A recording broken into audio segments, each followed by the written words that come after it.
continuă cercetarea la fața locului realizată de procurorul de caz împreună cu experții Institutului Național de Expertize Criminalistice și cei ai INSEMEX.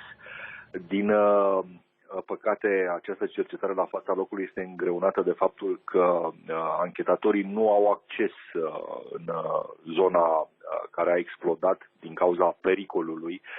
Tocmai de aceea ei folosesc nacele și drone pentru a realiza fotografii judiciare și pentru a colecta probe.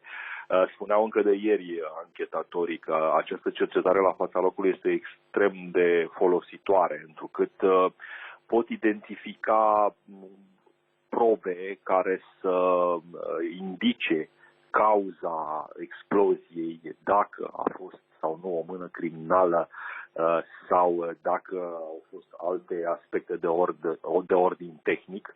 Tocmai de aceea este esențială această fază a anchetei și care se numește cercetarea la fața locului. Apoi, în paralel, vor fi audieri în acest caz. Deja până acum au fost audiate aproape 30 de persoane, printre care administratora și președintele Asociației de Locatari.